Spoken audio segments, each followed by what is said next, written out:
Salut à tous et bienvenue sur cette vidéo. Je vais parler aujourd'hui à qui est en train de se lancer sur les plateformes en ligne pour vendre son produit.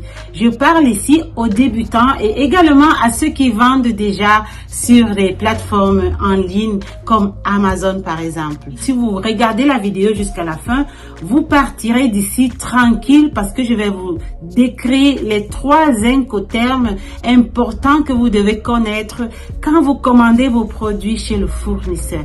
Alors ceci va vous rendre un peu plus sûr de vous une fois que vous serez en négociation avec le fournisseur. Restez donc scotché parce qu'on va parler donc de ces 3 incoterms, à savoir le EXW qui est un incoterme qu'il faut savoir.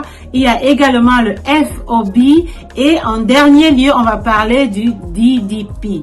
Quel est donc le meilleur incoterme pour toi acheteur qu'il faut savoir? Qu'est-ce qu'il faut choisir parmi ces 3-là? Alors, ce sont des termes que les fournisseurs utilisent quand vous êtes en traitative avec eux. Ils vous mettent dans ce terme-là devant votre devis, surtout devant le prix que le fournisseur vous indique. Alors, ceci signifie quoi? Reste donc jusqu'à la fin de cette vidéo et tu sauras en détail qu'est-ce que le fournisseur veut dire par là. Si tu n'étais pas encore abonné à ma page, fais-le maintenant pour ne pas rater des vidéos comme celle-ci toutes les semaines. C'est parti!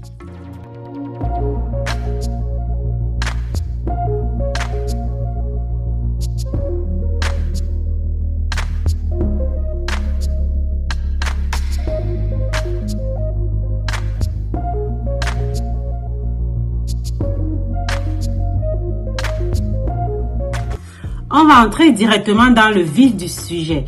EXW, un écoterme que le fournisseur écrit devant le prix de la marchandise qu'il te propose. EXW ici en fait veut dire Ex-World Factory. Ça veut dire que le fournisseur n'a pas de responsabilité du transport de son usine jusqu'au dépôt du départ des marchandises. Le fournisseur ici a une responsabilité limitée quand il finit de fabriquer les produits. C'est à toi, acheteur, de venir récupérer les produits et de t'occuper de tout le boulot. Ici, il y a un avantage que je peux te dire, c'est peut-être le contrôle. Le contrôle de ta marchandise, de toute l'expédition. Et ce sera à toi de décider le prix du transport. Ce sera à toi de chercher ton transitaire. Ce sera à toi de vérifier et de débloquer les situations de la douane. Par contre, tu as donc 2 inconvénients que je vais citer ici. Pour ce terme-là, c'est que tu as tout le boulot à faire tout seul. Il peut aussi avoir des inconvénients au cas où ta marchandise est bloquée à la douane parce que tu n'as pas peut-être les cartes en règle pour débloquer la situation. Alors voilà, ça c'est pour le premier qui est un terme aussi qu'il faut connaître. C'est vrai que en prenant la responsabilité de acheminer tes produits, de choisir toi-même le fournisseur, tu peux économiser de l'argent. On va donc passer au deuxième terme qui est FOB. La FOB ou Free on Board, ici le fournisseur s'occupe de ta marchandise et s'occupe du transport de son usine jusqu'au départ de la marchandise au port. Ici par contre, on a un avantage que le fournisseur ici dédouane ta marchandise et il fait passer la marchandise au port jusqu'à là où la marchandise va prendre le bateau ou l'avion ou le train. On doit préciser ici que le EXW et le FOB sont 2 écothèmes différents. Le FOB, sûrement à toi acheteur, va te coûter un peu plus cher parce que le fournisseur s'occupe du transport de ta marchandise et également de toute la documentation qui va avec jusqu'au départ de ton cargo ou de ta marchandise. Alors, on va parler de la 3e ou du 3e incoterm qui est la méthode DDP, Delivery Dirty Pay.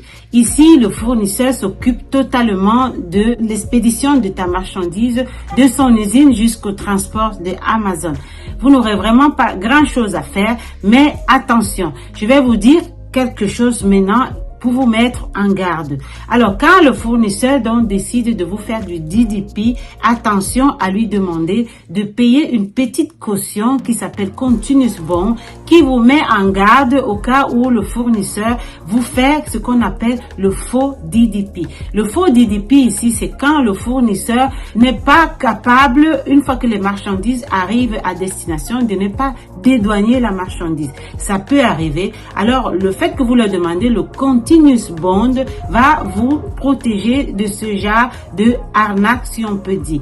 Mais attention, ce n'est pas pour vous décourager. La méthode DDP est conseillée surtout si tu es en train de lancer ton premier produit. Si tu lances ton premier produit, ça vous permet d'être tranquille et ici, le fournisseur est responsable à 100% de l'acheminement de tes produits.